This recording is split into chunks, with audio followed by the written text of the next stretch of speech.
మానవుని యొక్క సహజ లక్షణం ఏంటంటే జీవితంలో తప్పొప్పులు అనేవి చేయటం మామూలే. అయితే ఎవరైతే వారు చేసినది తప్పు, చేస్తున్నది తప్పు, ఇది దేవుడు అంగీకరించేది కాదు అనేటువంటి ఆలోచన కలిగి హృదయములో ఒక రకమైనటువంటి పశ్చాత్తాపము నొంది ఆ క్రియ, ఆ పాపము చేయకుండా ఎవరైతే తమను తాము అదుపు చేసుకుంటారో వారు మాత్రమే దేవుని దగ్గర మంచి యోగ్యత కలిగినటువంటి వారిగా ఉంటారు. హల్లెలూయా. కానీ ప్రియమైనటువంటి దేవుని బిడ్డలారా, కొందరు చేసేటువంటి పొరపాట్లు, కొందరు చేసేటువంటి కొన్ని క్రియల వల్ల జీవితంలో జరిగేటువంటి ఆకస్మికమైనటువంటి కొన్ని ఉద్రేకపూర్వకమైనటువంటి క్రియల వల్ల చాలా భారీ నష్టం జరుగుతుంది.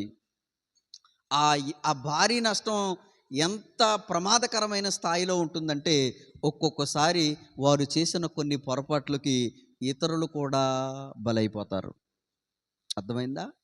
ఉదాహరణకి ఇలాంటి క్రియ వల్ల బలైపోతున్నటువంటి వారిలో ఎక్కువగా వివాహేతర సంబంధాలు కలిగినటువంటి వారు.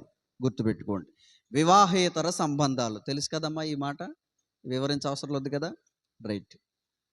ఈ మధ్యకాలం ఒక వార్త వచ్చింది. ఏంటా వార్త అంటే, ఒక స్త్రీ వివాహేతర సంబంధం పెట్టుకుని తన భర్తను చంపేసి ముక్కలుగా కట్ చేసి ఒక డ్రమ్ములో పెట్టి ఆ డ్రమ్ములో సిమెంట్ కాంక్రీట్ పూసేసి మొత్తం దాన్ని సీల్ చేసేసిందంట. తను ఎవరితోటైతే వివాహేతర సంబంధం పెట్టుకుందో వాళ్ళిద్దరూ కలిసి చేసిన పని. అంటే ఆ వివాహేతర సంబంధం వల్ల జరిగిన అతి భారీ నష్టం ఏంటంటే ఒక వ్యక్తి బలైపోయాడు. అవునా కదా? రైట్. ఇంకా అలా ఆలోచన చేస్తే ఆ మధ్యకాలం చాలా 2-3 ఏళ్ల క్రితం వచ్చినటువంటి ఒక వార్త ఏంటంటే, టీవీ 9లో చూపించాడు. ఏమని హెడ్డింగ్ పెట్టాడంటే, సుపారి సరస్వతి అని ఒక హెడ్డింగ్ పెట్టాడు. అంటే ఒక స్త్రీ పేరు సరస్వతి. ఆమె ఆ టైటిల్ టీవీ 9 ఏమని పెట్టాడంటే సుపారి సరస్వతి అని పెట్టాడు. ఎందుకంటే ఆమె తన సొంత బావని వివాహం చేసుకుంది. ఇష్టం లేదు, కానీ ఏం చేసిందో తెలియదు, కానీ మొత్తం మీద వివాహం చేసుకుంది. ఇష్టం లేని వివాహం చేసుకుంది. చివరికి ఏం చేసిందంటే, కొంతమంది దుండగులకి తన ఒంటి మీద ఉన్నటువంటి బంగారాన్ని అంతటిని ఇచ్చేసి తన భర్తని చంపేయమని చెప్పింది.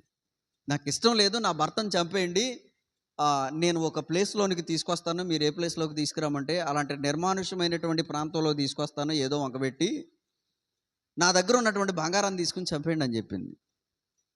అలాగున మనం చెప్పుకుంటూ వెళితే ఈ మధ్యకాలంలో అలాంటివి అనేకమైనటువంటి అనేకమైనటువంటి వివాహేతర సంబంధాల వల్ల చాలామంది జీవితాలు బలైపోతున్నాయి అనే విషయాన్ని మీకు జ్ఞాపకం చేస్తున్నాను.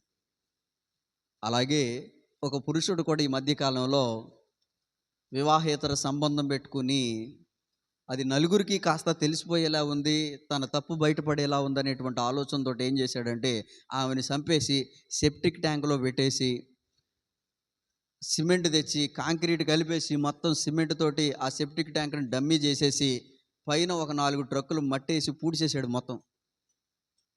కానీ ఈ రోజు ఉన్నటువంటి సాంకేతిక జ్ఞానాన్ని బట్టి పోలీసులు పట్టేశారు.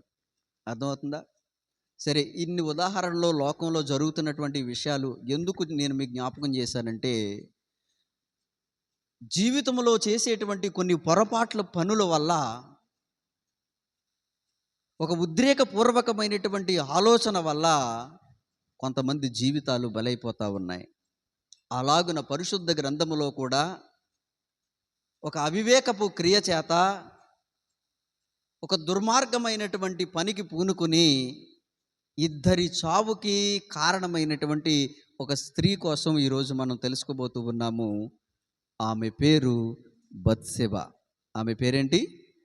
బత్షెబ.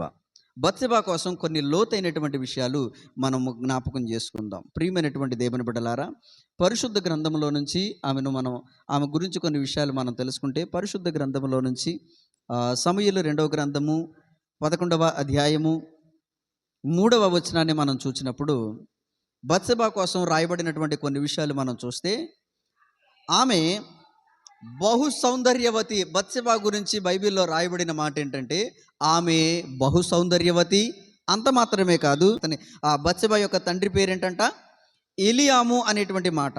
ఇంకా ఆలోచన చేస్తే ఆమె వివాహము చేయబడినటువంటి స్త్రీ, అంటే వివాహితురాలు. ఆమెకు పెళ్ళయింది, వివాహితురాలు. తన భర్త ఎవరు అని అంటే హిత్తీయుడైనటువంటి ఊరియా అనేటువంటి మాట అక్కడ రాయబడి ఉంది. కాబట్టి ప్రియమైనటువంటి దేవుని బిడ్డలారా, ఈమె ఒక కుటుంబం కలిగినటువంటి స్త్రీ. ఈమె మనం ఆలోచన చేస్తే కనుక ఈమె ఒక కుటుంబంలో వివాహం చేయబడి తన యొక్క కుటుంబాన్ని ముందుకు నడిపించుకుంటున్నటువంటి స్త్రీగా ఉంది.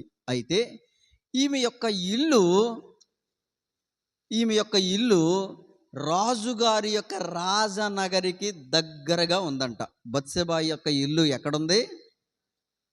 రాజనగరికి దగ్గరగా ఉంది. ఎంత దగ్గరగా అంటే రాజుగారి గనక పైకెక్కి మిద్దె మీద నుంచి చూస్తే ఈమె ఇల్లు, ఈమె ఇంటిలో ఉన్నటువంటి మనుషులు అక్కడ మొత్తం చాలా స్పష్టంగా కనపడేంత దగ్గరగా, రాజనగరికి దగ్గరగా ఈమె నివాసం ఉంది. గుర్తుపెట్టుకోండి. సరే, ఇక్కడ ఆలోచన మనం కలిగి ఉంటే కనుక ప్రియమైనటువంటి దేవుని బిడ్డలారా, ఈమెను గురించి కొన్ని విషయాలు మనం ఆలోచన చేస్తే, ఈమె స్నానము చేయుచుండగా రాజు అయినటువంటి దావీదు రాజు అంట ఆలోచన చేస్తే ప్రొద్దుగూకు వేళ పడక మీద నుండి లేచి రాజనగరి యొక్క మిద్దె మీద నడుచుచూ ఉండగా ఈమె స్నానం చేస్తూ ఉండగా చూచాడంట. రైట్, ఈ విషయాలన్నీ మీకు తెలుసు. సరే, ఇక్కడ నేను ఈ భాగంలో దావీదు చేసినటువంటి పొరపాటు, దావీదు చేసినటువంటి పాపము, దాన్ని ఏమీ సమర్థించట్లేదు, కానీ అది పాపమే. దేవుడు దావీదుకు శిక్ష విధించాడు. దావీదు చేసినటువంటి దుష్క్రియకు తగినటువంటి శిక్ష దేవుడు విధించాడు. దావీదు దుఃఖపడ్డాడు, ఉపవాసం ఉన్నాడు, 7 రోజులు దేవుని దగ్గర పశ్చాత్తాపపడి బ్రతిమలాడాడు. అయినా సరే దాని యొక్క శాపాన్ని, దాని నష్టాన్ని దావీదు చవిచూశాడు. కాబట్టి దావీదును నేనేమీ సమర్థించట్లేదు, కానీ దావీదు చేసిన పాపమునకు శిక్ష అనుభవించాడు. అయితే నేనేం జ్ఞాపకం చేస్తున్నానంటే బత్షెబ గురించి కొన్ని విషయాలు మీకు తెలియచేయాలనేటువంటి ఆలోచన కలిగి ఉన్నాను. హల్లెలూయా. సమూయేలు 2వ గ్రంథము 11వ అధ్యాయము 4వ వచనంలో రాయబడిన మాట ఏంటంటే, దావీదు దూతల చేత ఆమెను పిలవనంపెను. ఆమె అతని యొద్దకు రాగా అతడు ఆమెతో శయనించెను.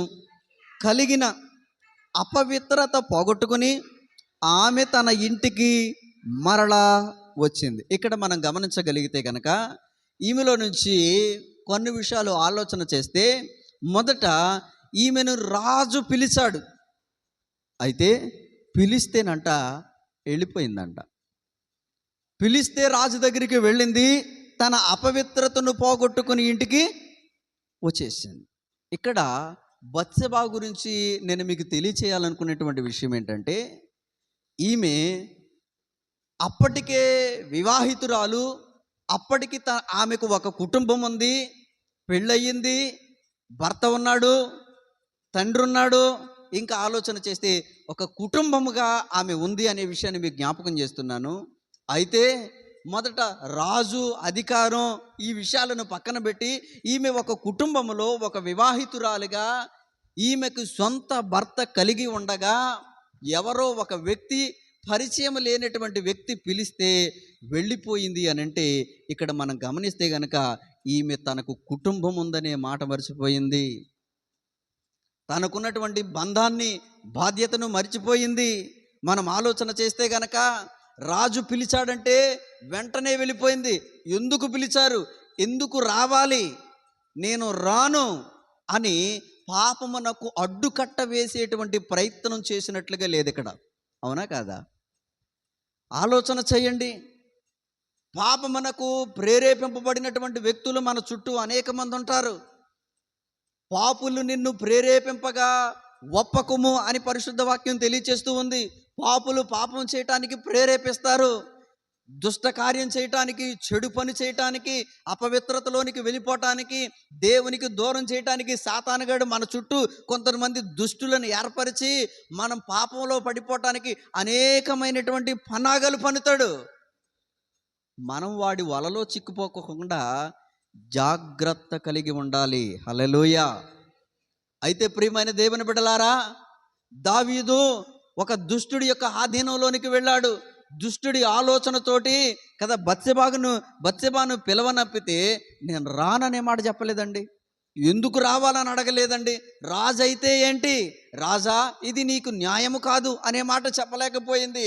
మన ధర్మశాస్త్ర వాక్యములు ఇదిగో ఇలాగున్న సెలవిచ్చుచున్నవి కదా అని ఒక్క వాక్యాన్ని జ్ఞాపకం చేయలేకపోయింది. ఒకసారి మనం ఆలోచన చేయాలి ప్రియమైనటువంటి దేవుని బిడ్డలారా. అంటే ఈమె తన జీవితంలో బంధాలు బాధ్యతలు మర్చిపోయింది. ఏం చేసింది? బంధాలు బాధ్యతలు కుటుంబ విలువలు మర్చిపోయింది. ప్రియమైన దేవుని బిడ్డలారా, మనం శోధనలో పాపంలో పడిపోవటానికి మన చుట్టూ అనేకమైనటువంటివి దుష్టుడు క్రియేట్ చేస్తూ ఉంటాడు.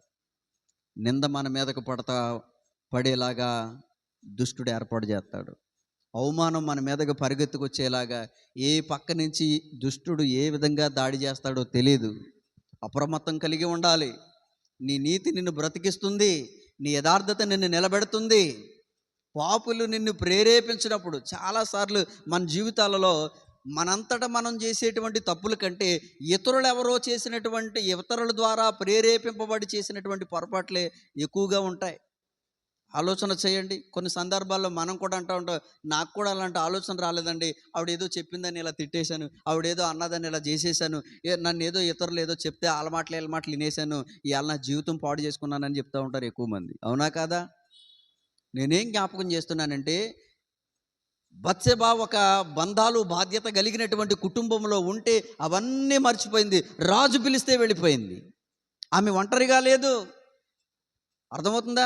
ఆమె ఒంటరిగా లేదు, వివాహం కాకోకుండా లేదు. ఆలోచన చేయండి ప్రియమైనటువంటి దేవుని బిడ్డలారా. పరిశుద్ధ వాక్య భాగాలు ఈ సమూయేలు గ్రంథానికంటే ముందు ఆదిమ కాలం నుంచి మనం చూస్తే మోషే కాలములో దేవుడిచ్చినటువంటి ధర్మశాస్త్రం ఉంది వాళ్ళకే. ఆ ధర్మశాస్త్రములో స్త్రీ యొక్క విధి విధానాల కొరకు, పురుషుడి యొక్క విధి విధానాల కొరకు, వారు వివాహమైన తర్వాత వారు ఎలా జీవించాలనే దాని కొరకు, ఒకవేళ ఎవరైనా పొరపాటుగా ఏదైనా పాపపు క్రియ చేస్తే వారు ఎలాంటి శిక్షను అనుభవిస్తారో ధర్మశాస్త్రములో ఎన్నో వాక్య భాగాలు ఉన్నాయి. మీరు గమనించండి.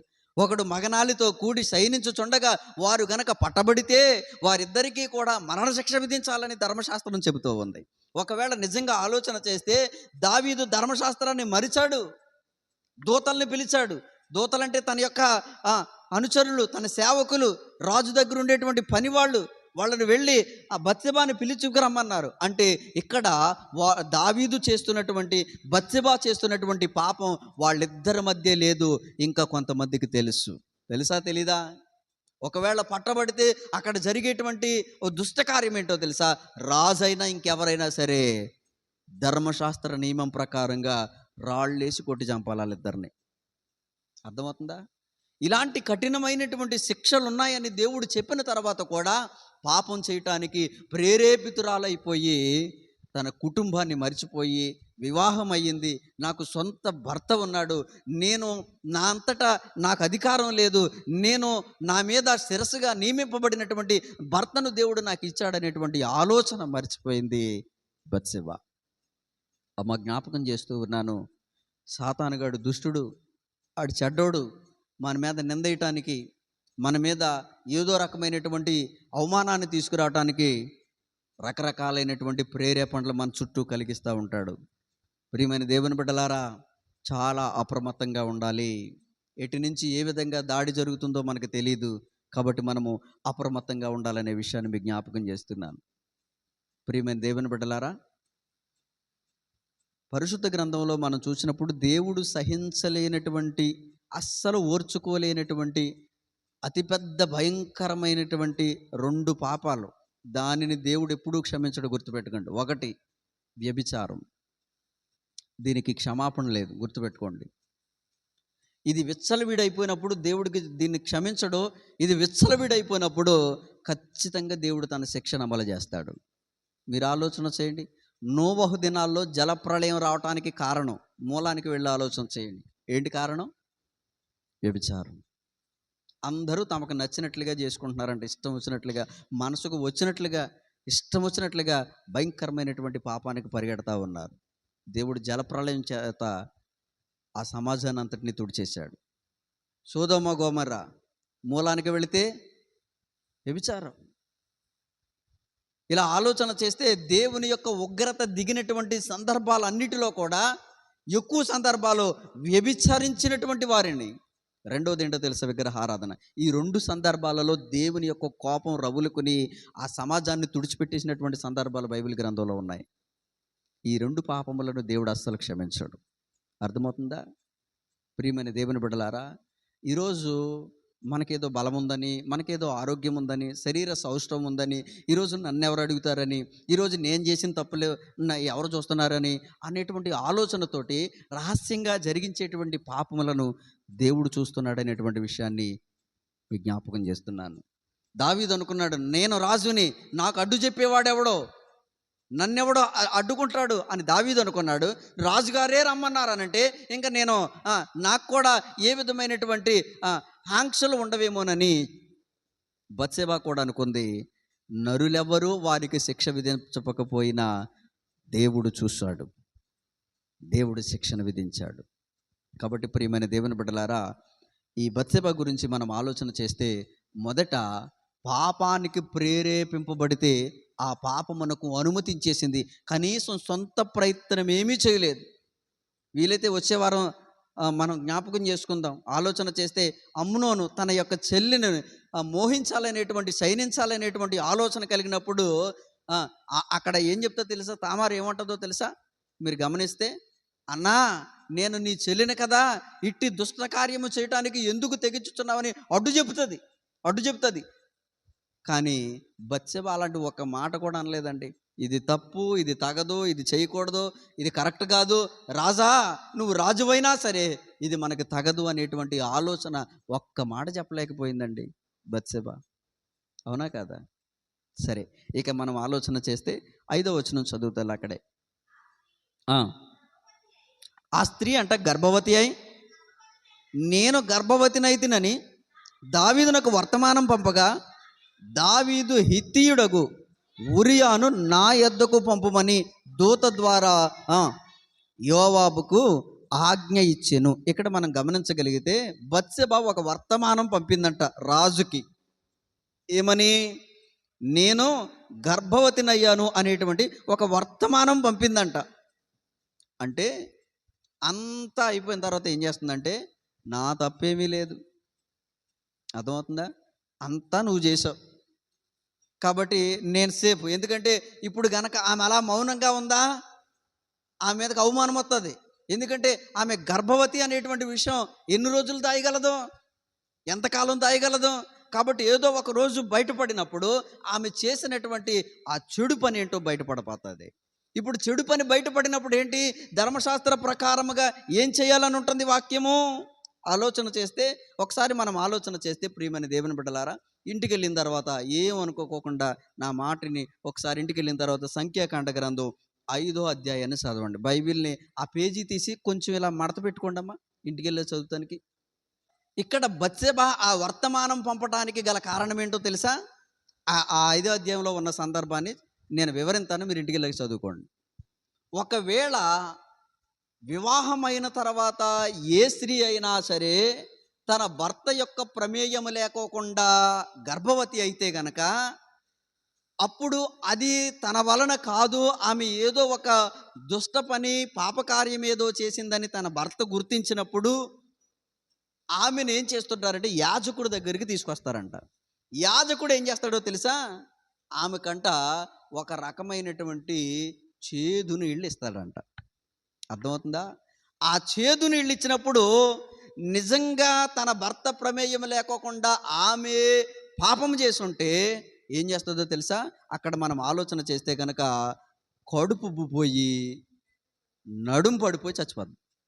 అది భర్త ప్రమేయం లేకోకుండా పాపం చేసినటువంటి వారికి దేవుడు విధించిన శిక్ష అది. ఇప్పుడు చెప్పండి, వర్తమానం ఎందుకు పంపిందో తెలుసా? ఒకవేళ ఆ వర్తమానం పంపకపోతే యుద్ధం ముగిసిన తర్వాత ఏదో రోజు ఉరియా రానే వస్తాడు. వచ్చిన తర్వాత గర్భవతి అయిందనే సంగతి ఎలాగూ తెలుసుకుంటాడో, నువ్వెలా గర్భవతి అయ్యావు, నేను ఇన్ని నెలలో కూడా నేను యుద్ధంలో ఉన్నాను, కానీ నువ్వెలా గర్భవతి అయినావు, కాబట్టి నువ్వేదో ఒక పాపం చేసుకుంటావు, నడు యాజకుడి దగ్గరికి వెళ్దామని ఖచ్చితంగా చేదు నీళ్ళు తాగింతాడు. అప్పుడు ఈ పరిస్థితి ఏంటి? కడుపు ఉబ్బి ఏమవుతుంది? నడుమొంగిపోయి చచ్చిపోతుంది, నడుము విరిగిపోయి చచ్చిపోద్ది ఇంకంతే. కాబట్టి మొత్తం మీద ఇలాంటి శిక్ష ఏదో, ఇలాంటి ఉపద్రవం ఏదో వస్తుందని, ఒకవేళ అలా ఆమె ఎలాంటి పాపం చేయకపోతే కనుక మళ్ళీ బ్రతుకుతుంది ఆ 5వ అధ్యాయం మీరు చదివినప్పుడు, ఓకేనా? అయితే ఇలాంటి ఒక శిక్ష ఏదో, ఇలాంటి ఒక దేవుని దగ్గర నుంచి ఎటువంటి ఆ శిక్ష ఏదో తన మీదకు వచ్చేస్తుంది అనే ఆలోచనతో ఏం చేసిందంటే వర్తమానం పంపిందంట. నా ప్రమేయం ఏమీ లేదు, అంతా నువ్వే చేసావు, అంతా నీదే తప్పు అని ఆలోచన చేస్తే తను చనిపోవాల్సినటువంటి, అంటే తను చేసినటువంటి పాపపు క్రియకి మరణ శిక్షకు గురవ్వాల్సినటువంటి బత్సెబ ఏం చేసిందంటే రాజు దగ్గరికి వర్తమానం పంపిందంట. ఇప్పుడు రాజు ఏం చేశాడో తెలుసా? అమ్మా, నువ్వు గర్భవతి అయ్యావు, అయితే నువ్వు చచ్చిపోవటం కాదు, ధర్మశాస్త్ర ప్రకారంగా నువ్వు గనక ఆ పేరు బయటెడితే గనక రాజు లేదు, ఏమీ లేదు, నన్ను కూడా రాళ్ళేసి కొడతారు వీళ్ళు. కాబట్టి నువ్వు సావకూడదు, నేను సావకూడదు, మన ఇద్దరం సేఫ్ అయిపోవాలంటే ఏం చేయాలి తెలుసా? ఇంకొకరిని చంపేద్దాం అని ఏం చేశాడంటే యుద్ధంలో బిజీగా యుద్ధం చేస్తున్నటువంటి ఉరియాకి వర్తమానం పంపాడంట. వచ్చే నీ భార్య దగ్గర కొద్ది కాలం నువ్వు ఉండని అక్కడ ఒక యుక్తితో కూడినటువంటి ఆలోచన చేశాడు. అది జరగకపోయేసరికి ఏం చేశాడంటే యుద్ధము బాగుగా జరుగుతున్నటువంటి చోట కత్తివాత చేత కూలినట్లుగా ఏం చేశాడో తెలుసా? ఉరియాని కావాలని ఉద్దేశపూర్వకంగా చంపించేశాడు. అంటే ఆలోచన చేస్తే తన భర్త చావుకి కారణమయ్యింది బత్సెబ. అర్థమవుతుందా? తాను చేసినటువంటి పాపమునకు, తాను చేసినటువంటి చెడ్డక్రియకి, తాను చేసినటువంటి అవివేకపు పనికి, తాను చేసినటువంటి దుర్మార్గపు క్రియకి, తాను చేసిన విశ్వాసఘాతకానికి ఆమె శిక్ష పడాలి. ఆమె కడుపుబ్బి నడుమిరిగిపోయి చనిపోవలసినటువంటి పరిస్థితి ఆమెకి ఉంది దేవుని వాక్య ప్రకారంగా.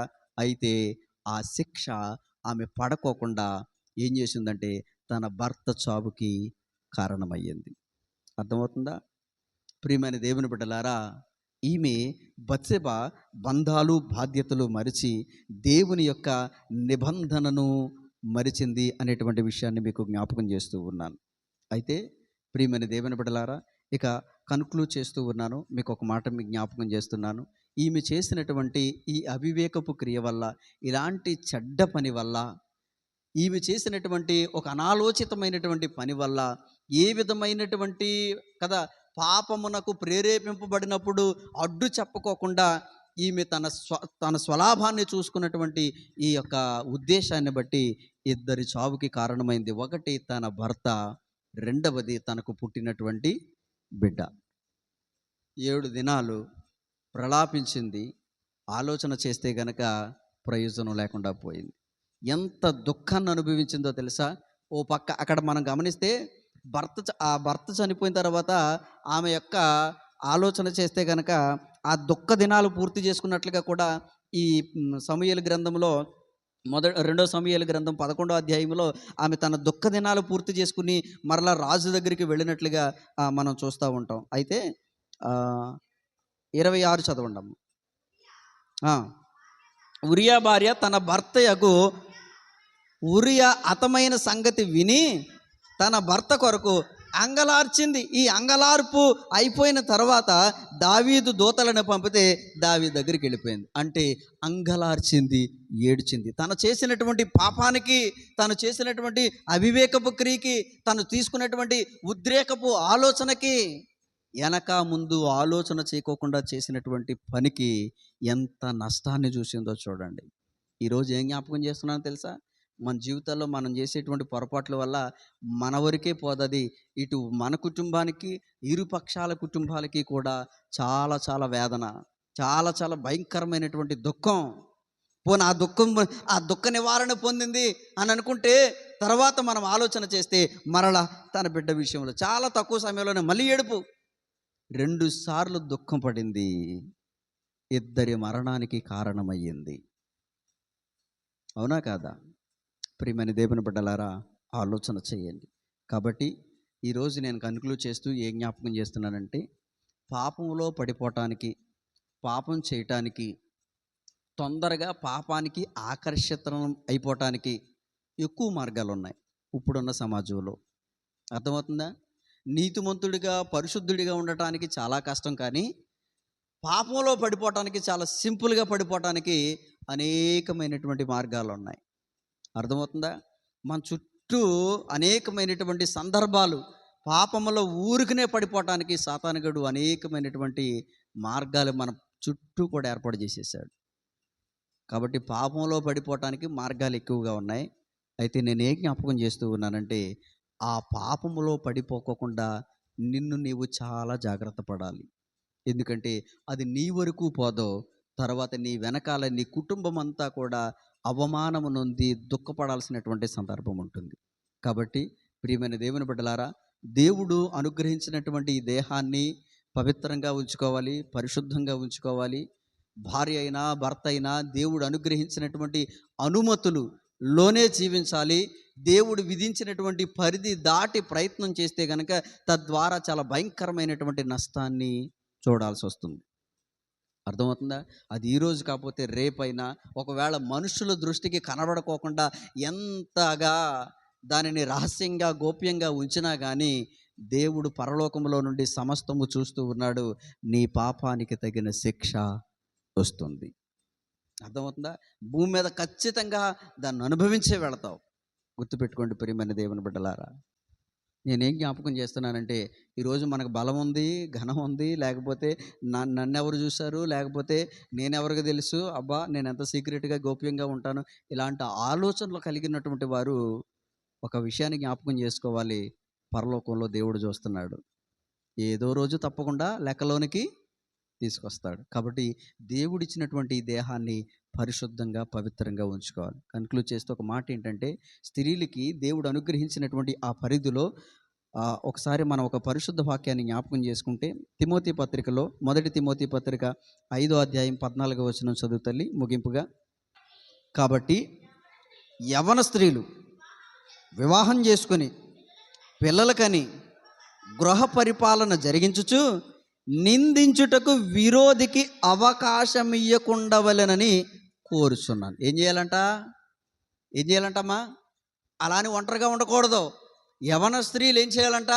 వివాహం చేసుకుని, తర్వాత పిల్లలను కని, తర్వాత గృహ పరిపాలనను చక్కగా జరిగించుకొనుచు, విరోధి అయినటువంటి సాతానుగాడు కదా మన మీద ఏ విధమైన నేరము నింద వేయకోకుండా ఉండటానికి చాలా జాగ్రత్త పడి ఉండటానికి విరోధికి అవకాశం ఇయ్యకుండవలనని కోరుచున్నానని ఉంది.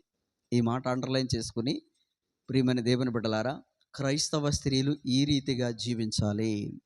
విరోధికి అవకాశం ఇవ్వకూడదు.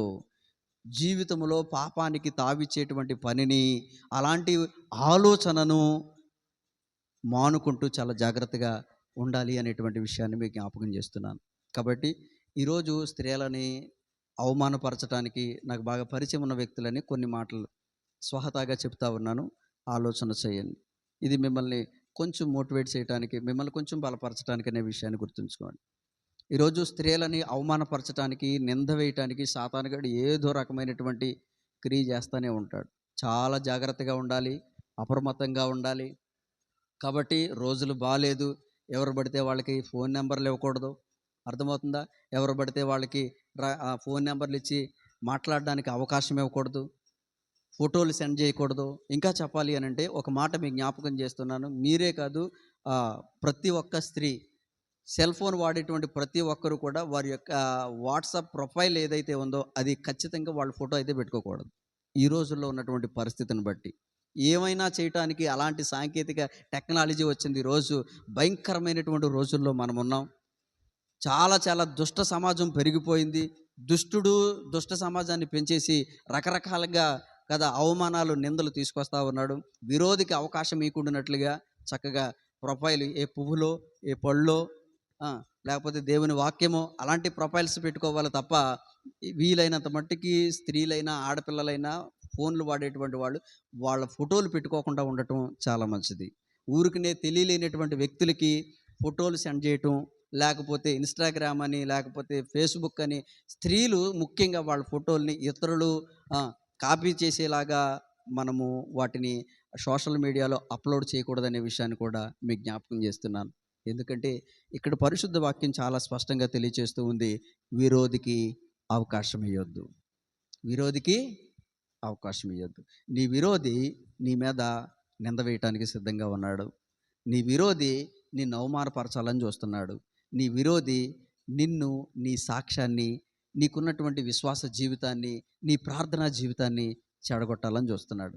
కాబట్టి ఏం చేయాలంటే, విరోధికి అవకాశం ఇవ్వకుండానట్లుగా ఇప్పుడున్నటువంటి ఈ రోజుల్లో ఎలాగున అప్రమత్తంగా ఉండాలో అలాగున అప్రమత్తంగా ఉండటానికి ప్రయత్నం చేయాలి.